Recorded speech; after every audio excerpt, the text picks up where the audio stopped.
Bienvenidos a Cultivando Conciencia. Aquí encontrarás divulgación científica aplicada a la agricultura a través de entrevistas, ponencias, webinars y videoconferencias. Únete a nuestra comunidad de apasionados por la ciencia aplicada a la agricultura. Pues muy buenas tardes, bienvenidos a este espacio.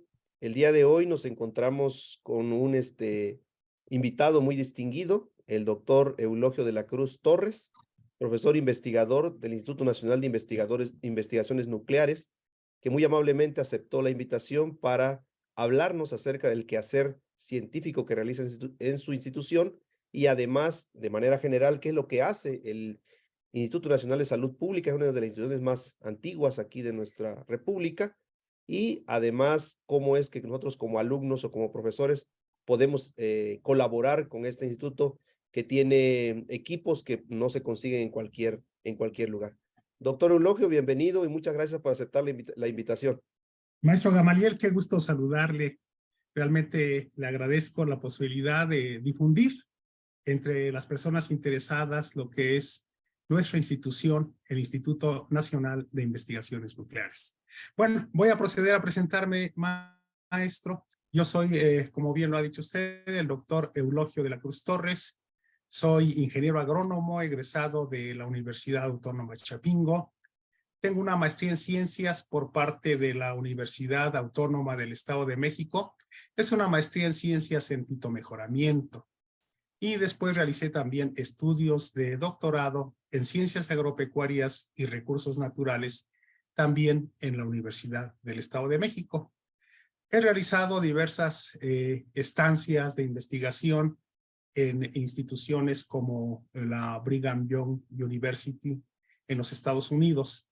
Me he especializado en marcadores moleculares, en análisis de diversidad genética y en el Instituto Nacional de Investigaciones Nucleares, pues ya voy casi, maestro, para 30 años de colaborar en el Departamento de Biología en el área de aplicación de las técnicas nucleares en agricultura y alimentación, con énfasis fundamentalmente en fitomejoramiento por mutagénesis. En términos generales, ese es mi background. Por supuesto, colaboro con la Universidad Autónoma del Estado de México en la Facultad de Ciencias Agrícolas, en la Facultad de Ciencias, en diversas asignaturas, biología molecular, biología celular y sobre todo en la asesoría de estudiantes de licenciatura, maestría y doctorado.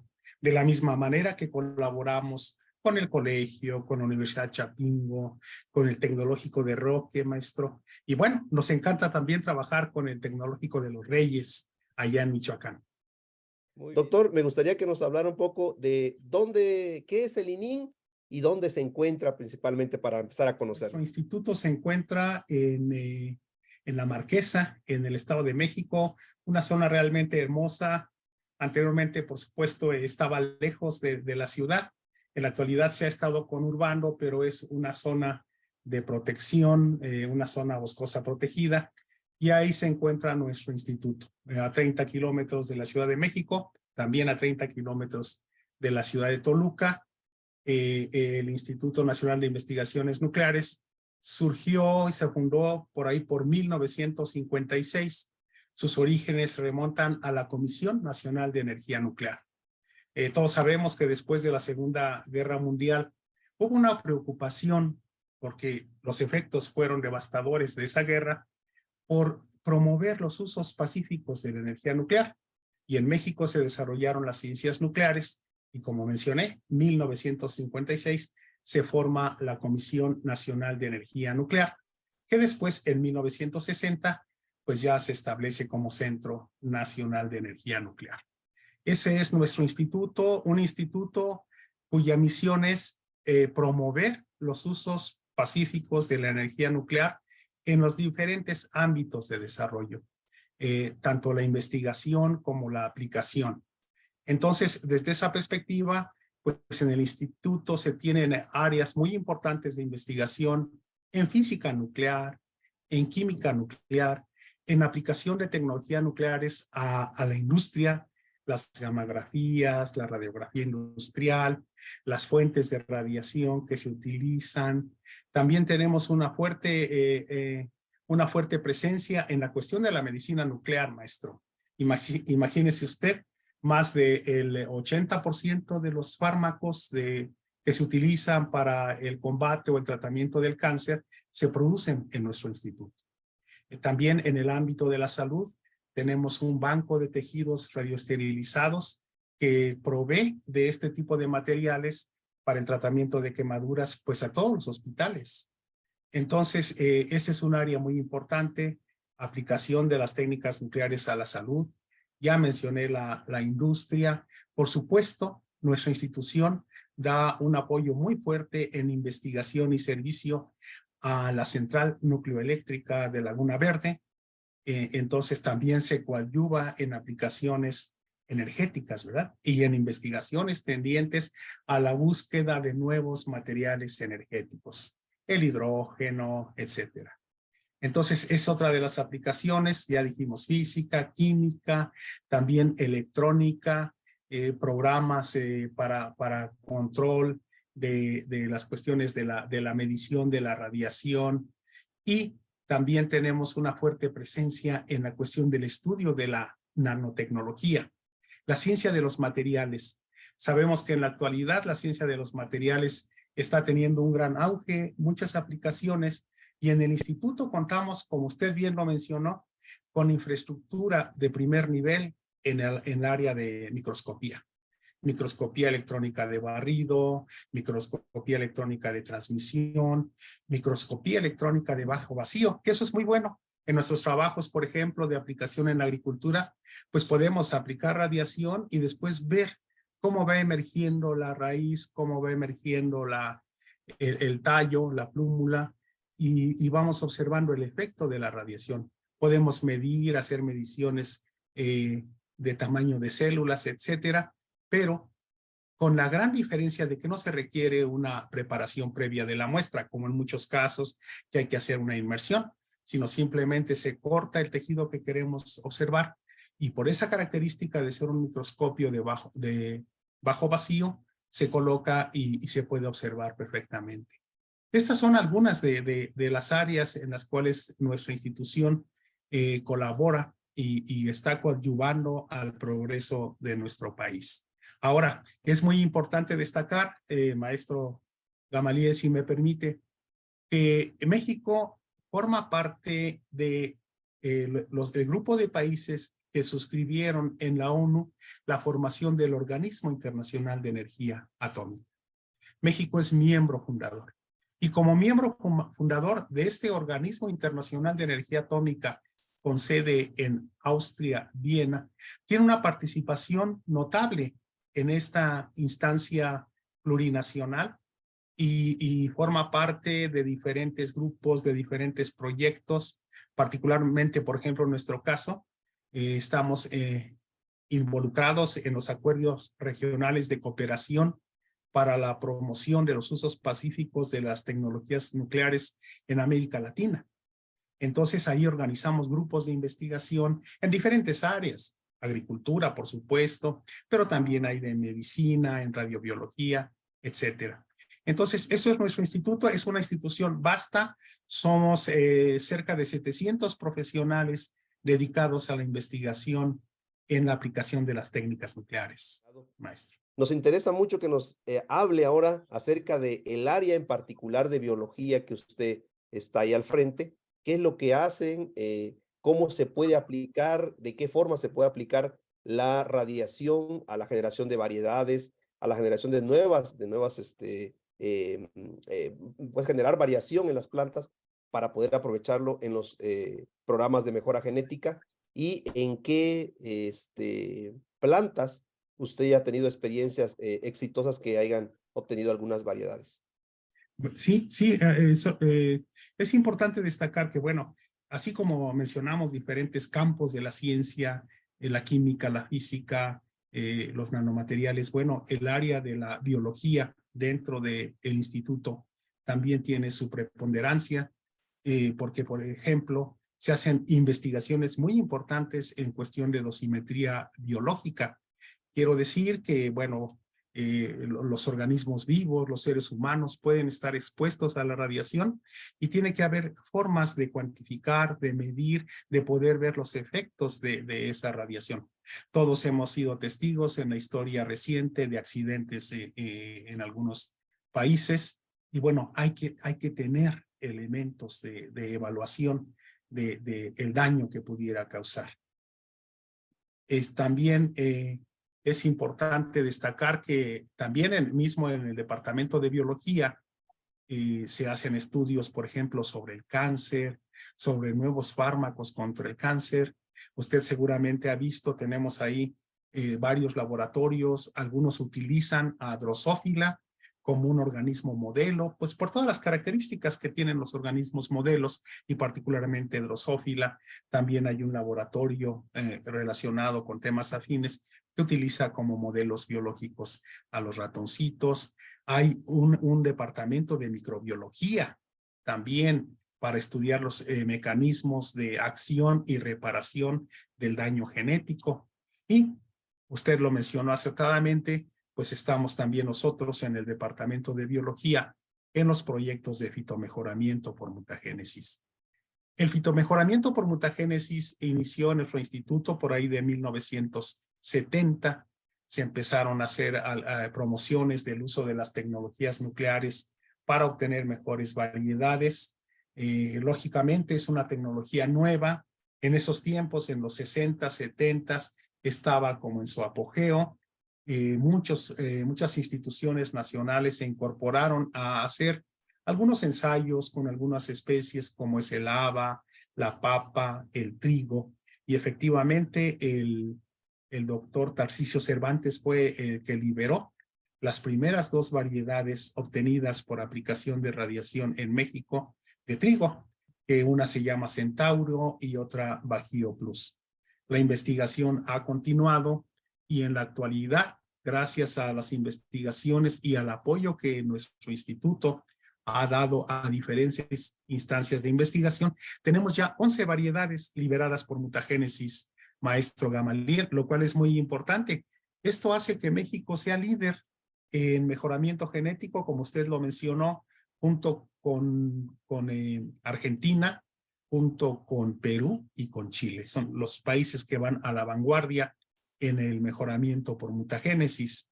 Nosotros en el instituto hemos trabajado con diferentes especies, desde frutales. Empezamos, de hecho, los trabajos de mutagénesis en aguacate, ya por ahí, por el 1992, 93, se lograron obtener materiales de porte bajo, de alta productividad. Lógicamente, la investigación en frutales muchas veces es lenta porque los ciclos de cultivo son bastante largos. Pero también en cultivos básicos hemos incidido, por ejemplo, en el caso de pseudocereales. Es un aspecto importante porque estamos enfocando nuestra investigación en especies subutilizadas, pero que a la luz del cambio climático tienen gran relevancia, ¿sí? Es decir, en muchos países se han revalorizado cultivos como el amaranto, como el guasontle, como la chía. ¿Por qué? Bueno, porque tienen un alto valor nutritivo y porque también se adaptan a condiciones de rusticidad. Entonces, ante un entorno que demanda mayor cantidad de alimentos, con menos recursos, con condiciones climáticas adversas, pues resulta que esos cultivos antiguos ahora son los supercultivos del futuro. Entonces, hemos estado trabajando con esos materiales, hemos logrado obtener líneas precoces y tenemos pues ahí experiencia y liderazgo en la investigación de pseudocereales. También hemos dado apoyo a la investigación en otras especies de gran importancia, por ejemplo, la soya. Y bueno, en colaboración con el Colegio Superior Agropecuario del Estado de Guerrero y en una investigación liderada por el maestro Jesús Almerón Erdosay, ya se han registrado 3 variedades de soya, que usted conoce bien a través de los cursos que se han dado de mutagénesis, Salcer, Albina y Valente. De estas 2 últimas, el registro se obtuvo el año pasado. Entonces, es importante. También en arroz, en el INIFAP, con el campo experimental de Morelos, se han generado 3 variedades de arroz, algunas con bajo requerimiento de agua, lo cual es muy importante. Usted sabe que el arroz requiere altas cantidades de agua. Y sobre todo, y esto es bien importante que vale la pena puntualizar, buscando revalorizar los materiales nativos. Es decir, todo el mundo habla del arroz Morelos porque es un arroz grande, es un arroz que no se quiebra, es el arroz para el mole, para acompañar al mole, maestro Gamaliel. Entonces, con ese tipo de arroz, si nosotros lo mejoramos, bueno, pues estamos dándole valor agregado y Bienvenidos dándole a promoción Cultivando Conciencia. a especies Aquí realmente encontrarás importantes para nuestro divulgación país. científica Lo mismo aplicada diríamos a de la la chía. agricultura a través de México fue el lugar de entrevistas, origen de la chía. ponencias, En la actualidad webinars y es un videoconferencias. cultivo Únete a importante nuestra ya no comunidad solo de en México, apasionados sino por la también en ciencia Argentina, en aplicada a otros la países, agricultura. y es un cultivo de exportación. Entonces también en Chía estamos trabajando con el doctor Andrés Xingu, pues ya hemos logrado obtener líneas avanzadas de ciclo corto. Es lo que hemos estado haciendo, maestro, y lógicamente estos proyectos son tanto nacionales como de coordinación internacional con Latinoamérica y en algunos casos con otros países. Es un aspecto importante al cual le voy a dedicar unos minutitos, porque sí vale la pena que lo tomemos. Normalmente todas las instituciones pues buscan hacer uso eficiente de recursos y hacerse llegar recursos. Entonces el ININ, la Agencia Internacional de Energía Atómica, promueve diferentes proyectos que tienen diferentes enfoques. Por ejemplo, los acuerdos regionales de cooperación para América Latina promueven la formación de recursos humanos, la creación un poco de infraestructura, pero sobre todo el intercambio de conocimientos, cursos, talleres, visita de expertos. Hay proyectos coordinados de investigación que van a atender un problema particular. Por ejemplo, le comento, recientemente, ayer estuvimos en una reunión sobre una epifitia que se está dando en el plátano y que seguramente usted debe tener conocimiento porque se trata de Fusarium oxysporum raza tropical 4. Eso sin duda ya a usted se le hace muy familiar el Fusarium. El problema es que el banano, pues a lo mejor aquí en México, lógicamente en Chiapas, etcétera, pues es un producto básico, pero si nos vamos a Centroamérica, Sudamérica, si nos vamos a África, es el producto básico. Claro. En lugar de tortillas, pues ya sabes, hacen las rebanaditas de plátano, las doran y son los tostones que acompañan con su comida diaria. Claro. Y resulta que Fusarium oxysporum raza tropical 4 es devastadora. O sea, llega y devasta las plantaciones y el problema fundamental es que no hay ni control químico actual, efectivo, ni control genético, es decir, no hay variedades. Lo peor de todo es que una vez que ataca, pueden pasar 30 años sin que se siembre banano y lo vuelves a sembrar y ahí se encuentra un patógeno. ¿Y cómo se disemina? Bueno, pues en el agua, etcétera. Pues usted conoce mucho de este tipo de diseminación de la enfermedad. Entonces, la ONU dijo, bueno, este problema es grave, porque si la epifitia se prorroga o se expande, pues se pone en entredicho la seguridad alimentaria y el ingreso de muchos campesinos. Entonces se creó un proyecto de mutagénesis para combatir al Fusarium oxysporum, tratando de buscar resistencia. Y esos proyectos coordinados de investigación, cualquier país integrante de la red ARCAL puede postular y puede tener acceso a esas posibilidades de contribuir con investigación, de capacitarse, de tener reuniones a diversos niveles. Este proyecto no solo es regional Latinoamérica, sino es regional el mundo. Es decir, ahorita estamos en la fase México o Latinoamérica. El año que viene entramos en contacto con Asia, con África, y bueno, sin duda va a haber resultados notables al respecto. En términos... No, pues muy interesante todo lo que nos platica, doctor, sobre todo lo que nos dice de las variedades que se han generado ya, que están disponibles para los productores. Y ahora esto, lo último que nos platica, pues obviamente, ¿no? Está ahí en muchos cultivos, uno de los problemas principales son los hongos. Yo ahora que estaba haciendo revisiones sobre los hongos en la literatura, me encuentro en casi en todos los cultivos hay o hongos que siempre han sido atacados o hongos que están apenas empezando a atacar los cultivos y que se han convertido en problemas fuertes, no problemas leves, sino graves, como en el caso de la zarzamora y otros cultivos, granos Sí. básicos, por ejemplo, donde el hongo ha disminuido la cantidad, la producción de ese cereal y obviamente que se encarece, ¿no? Y si, por ejemplo, el maíz, si es el trigo, que son cereales, el arroz, que se consumen, que son importantes el consumo a nivel mundial, pues obviamente que nos preocupa y nos ocupa, nos debería de ocupar, ¿verdad? Entonces el ININ está haciendo un esfuerzo importante en ser una institución de primer nivel, apoyando estos proyectos para que tengan una respuesta finalmente hacia la sociedad, ¿no? Porque nos debemos finalmente a Sí, ello. sí, le quería comentar un aspecto importante en este tipo de proyectos. Por supuesto, en la actualidad, ninguna institución ni tiene todos los recursos ni el personal. Entonces, el trabajo interinstitucional es muy importante, así como trabajamos en coordinación con usted, con el colegio, con CESAEGRO.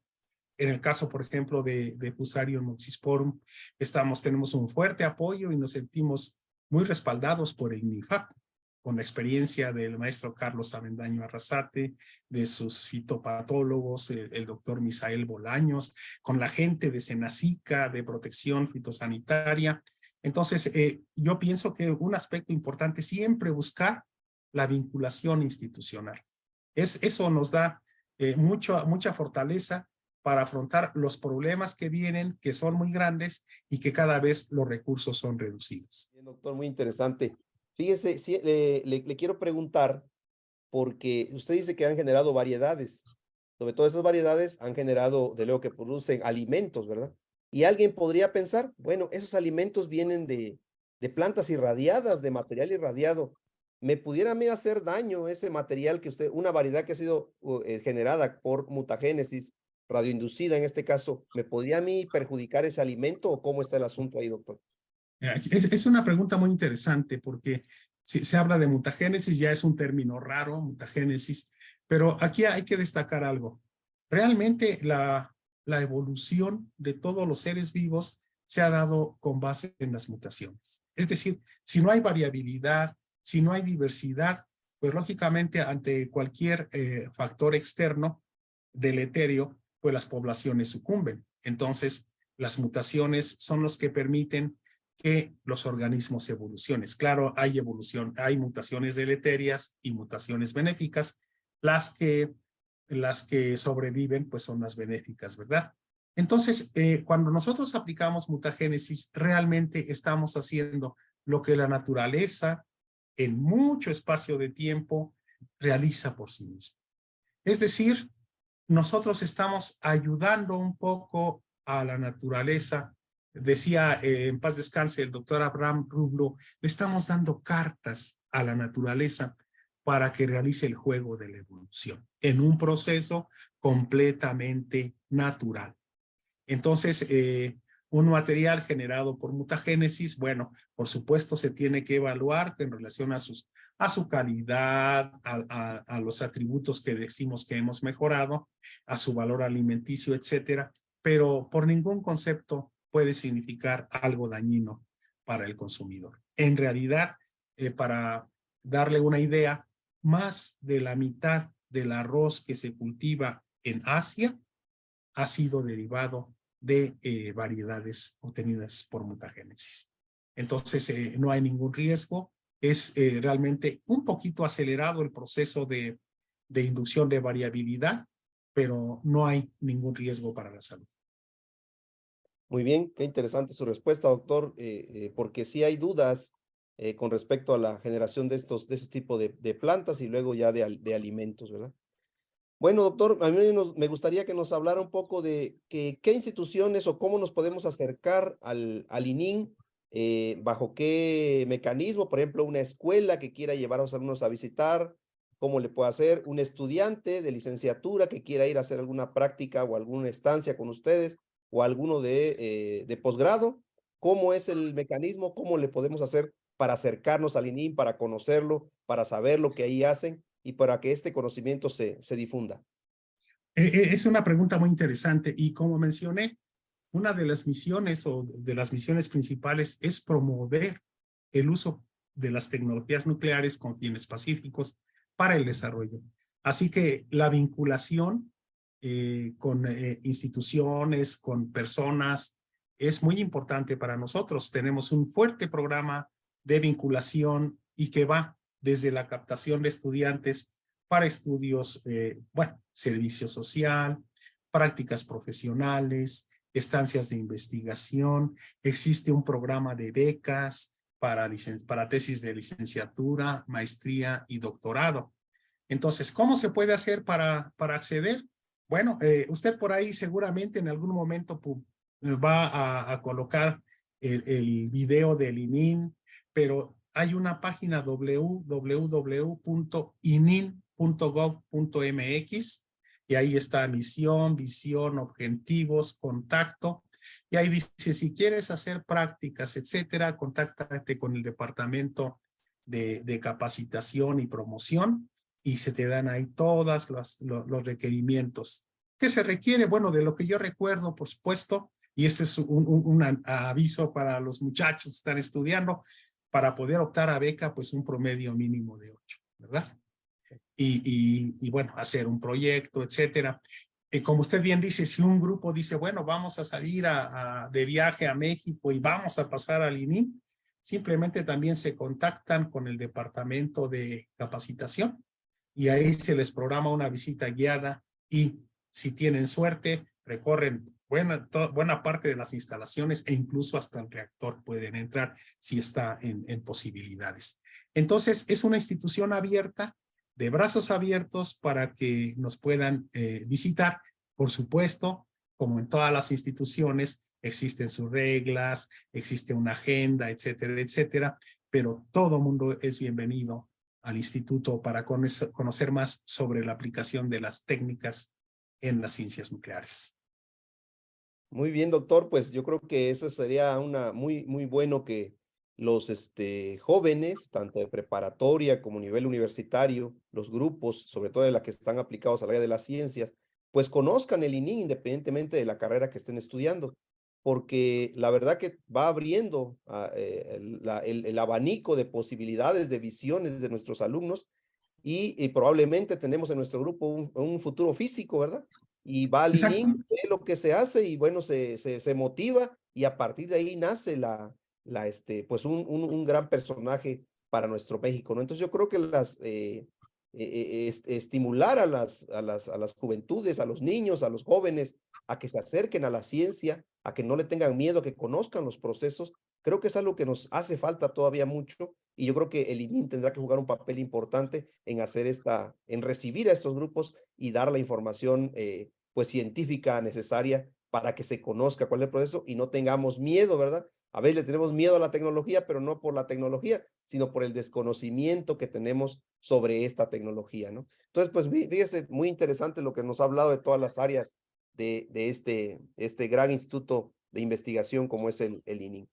Doctor, pues por último, me gustaría que nos diera un mensaje final, que hay muchos jóvenes seguramente que verán este video. ¿Qué les podría usted decir? Invitarlos a que visiten, a que investiguen, a que se acerquen a las áreas de la ciencia y en particular a las ciencias nucleares que desarrollan el ININ para que se motiven un poco. Bueno, sí, mi mensaje tiene que ver con una realidad que todos estamos viviendo. De repente vivimos en un mundo en el que, por ejemplo, particularmente en el caso de nuestro campo, si tú vas a una escuela y dices, bueno, ¿qué quisiera hacer? A lo mejor una respuesta es youtuber o ese tipo de cosas. Y quizá en último de la lista sería agricultor o productor agrícola, ¿verdad? Entonces, en realidad, yo lo que quiero dejar para los jóvenes que ven que efectivamente estamos en un mundo de tecnología que nosotros no disfrutamos, maestro, que nosotros teníamos que hacer ahí con la maquinita nuestra tesis y ahora ya copias, pegas y borras y quitas en cuestión de segundos. La tecnología es muy buena, pero hay que saberla usar. Es una una observación y un comentario, un consejo a los muchachos que de repente vemos que se clavan mucho en las cuestiones de las redes sociales y de los juegos, etcétera. Yo les quiero exhortar a que dediquen el tiempo a estudiar, a superarse, a prepararse, a tener conocimiento y también algo que usted motiva mucho, maestro, a meter las manos, a hacer las cosas. Una cosa es conocer y otra cosa es saber hacer. Pero si conjuntamos ambas cosas, creamos a una gran persona con gran capacidad, a un gran profesionista. Así que hay que dedicarse a estudiar, hay que dedicarse a aplicar el estudio y si perseveramos en lo que nos gusta, hay que fijarnos un ideal y si perseveramos en aquello que nos gusta, sin duda tendremos resultados satisfactorios y nos veremos realizados como profesionistas y como seres humanos. Ese es mi mensaje, estimado maestro. Muy bien, muchas gracias, doctor Eulogio. Muy interesante su mensaje a los jóvenes, porque efectivamente en estos días las escuelas en general tienen problemas con los alumnos porque tienen muy fácil acceso a la tecnología y a veces se abusa de ello, ¿no? Entonces, como usted dice, la tecnología es buena, pero hay que saberla utilizar. Y como dicen, no solamente hay que tener el conocimiento, sino hay que saberlo aplicar ese conocimiento y eso nos va a llevar pues a que nos podamos superar un poco más. Doctor, pues no sé, a mí me dio mucho gusto saludarlo, volver a platicar con usted, aunque sea a través de este medio. Yo quiero agradecerle, pues ahora sí, porque no solamente es un gran investigador, sino que también es una excelente persona. Yo he tenido el gusto de conocerlo ya hace algunos años y pues ha sido siempre muy abierto a lo que nosotros le hemos planteado, nos ha apoyado en diferentes proyectos que hemos estado realizando y seguimos realizando todavía. Y bueno, agradecerle a usted esa gentileza que tiene con nosotros acá del TEC de los Reyes, que siempre nos ha atendido, ¿no? Usted también ha venido para acá a visitarnos y la verdad que nos da mucho gusto tener de amigos, tener el contacto con estas personas, porque yo creo que, como usted dijo en algún momento, haciendo sinergia, haciendo equipo, teniendo relaciones con otras instituciones, podemos hacerle frente a los problemas de la actualidad, ¿no?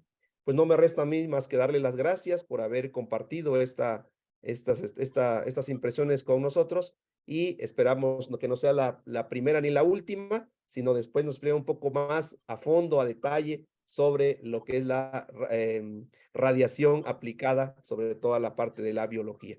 No sé, doctor, ¿qué opine? ¿Cómo no? Pues sí, con mucho gusto. Efectivamente, estamos en la mejor disposición. Muchísimas gracias, maestro Gamaliel, por esta posibilidad. Por ahí seguramente vas a poner los datos de contacto, etcétera. Y bueno, esperamos que algún día alguien llegue. ¿Se acuerda del programa que hizo con el maestro Gamaliel? Bueno, aquí estoy yo. Eso nos da mucho gusto. Claro. Así que los esperamos, claro que sí. Muy bien, doctor, pues muchísimas gracias y estamos en contacto. Gracias. Gracias. Hasta luego. Hasta luego. Gracias por acompañarnos hoy en Cultivando Conciencia. Esperamos que hayan disfrutado de esta divulgación científica aplicada a la agricultura. No olviden suscribirse para más contenido sobre el fascinante mundo agrícola. Hasta la próxima.